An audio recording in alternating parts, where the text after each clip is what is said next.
I haven't done this in a while, so my excitement is real, and forgive the state of my face, but it's stuff that happens. Also, there's noises, there's people in the house, there's a cat, and there's a laundry machine, so excuse that and let's get into the video. Hello beautiful bookworms, my name is Katarina and welcome to my channel, and today I'm going to be doing a manga review for a manga that I am very excited to have, and that one is the Liminal Zone by Junji Ito. We already know, if you've been in this channel for a long time, I just read and review everything that Junji Ito puts out because for me he's one of the best horror mangakas and I really like to know his new stories, and also these editions that are from Viz Media are just incredible. Like, look at this cover, it's beautiful. So the Liminal Zone is a collection of four, I think. Let me just check it out on the inside. Yeah, it's a collection of four specific, I read it and I don't know how many stories I read. It's a collection of four specific horror stories that Junji Ito actually worked on in the times of the pandemic, and apparently it was done for an app, a manga app that was released in Japan, and he had then the opportunity of using as much space as he wanted to and didn't have to be constricted by issues, regulations, and magazine regulations. And so maybe that's why I enjoy this story so much, I don't know. So first of all, I'm going to show you the cover for the Viz Media edition. So it is beautiful, but it is also beautiful naked, which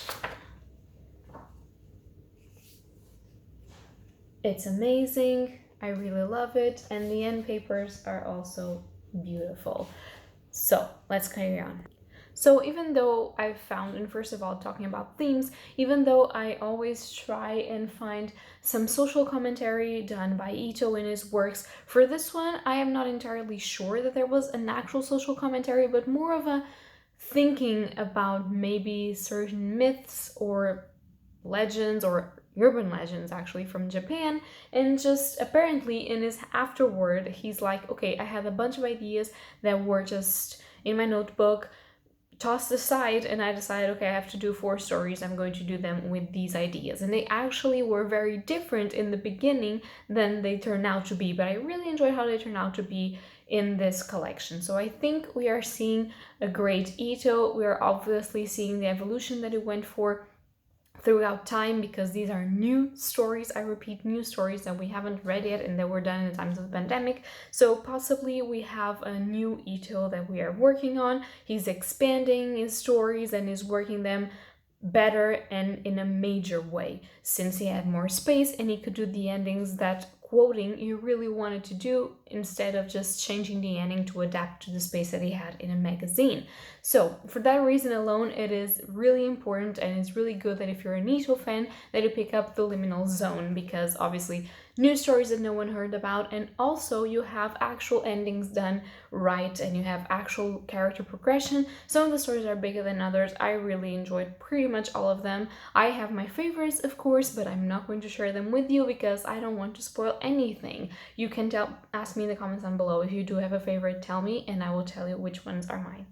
Also, in terms of character, I appear to be seeing an evolution on the way that he just approaches characters in a way, and how he's just, they're not like all like each other, they are different throughout the manga, and I really like how the villains or monsters are more focusedly human in the Liminal Zone than sometimes are in his other works. Of course, that he being who he is, he does a lot of supernatural things, and that is also present here. However, I really like how the motivations were very human-like, and I really like how the characters were involved in stuff, mainly because accidents, situations, and the way of living, since that is pretty much what happens in real life when people are involved, not in situations like this, but in strange situations that they didn't ask for. So the Liminal Zone is very incredible. It is small, you can read it very fast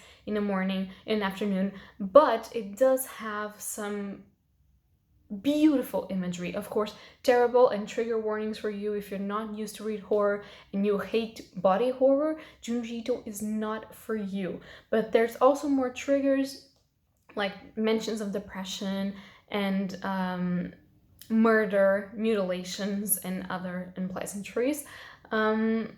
Religious commentary also.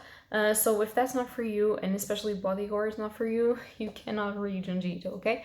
But if you do, and if you can, I think it's a great bet to get this one. It's not the best to start with, because I do believe that his art style is through the roof with this one. And so if you don't start from his beginnings and origins, you might be disappointed with the rest of his novels, even though the stories and short stories and creations are incredibly cool and incredibly creepy as well. But this one, absolutely, I think that we see an evolution. I think that we see the best that Ito has to offer, and I am hoping in the afterword he says that he's kind of getting tired of doing manga, and I am very scared because I want more. Now that he is where he is, now that he has the possibility to develop his stories for where he wants them to go, and now that we see an amazing, beautiful art style and development, please don't stop. That's what I have to say. But of course, the person has to be before the work, and I understand if he does stop because he feels very tired. However, I do encourage you, if you're an Ito fan, obviously you have to get the Liminal Zone. If you're not an Ito fan, but you've read Ito, this one is pretty awesome, and I do recommend that you pick this up and do read it. So yeah, guys, that's going to be all for today. If you have a favorite story, as I said, tell me in the comments down below. Don't forget to leave a like and subscribe. And also, if you want to know my favorite stories, or if you want to comment further about this, but with a spoiler warning for the people that haven't read it, just tell me so in the comments down below. You know that I love to talk about Ito, and please tell me if you like this one as much as I did, or if you think it's below his previous works. So that's going to be all for today, and happy readings to you all. Bye!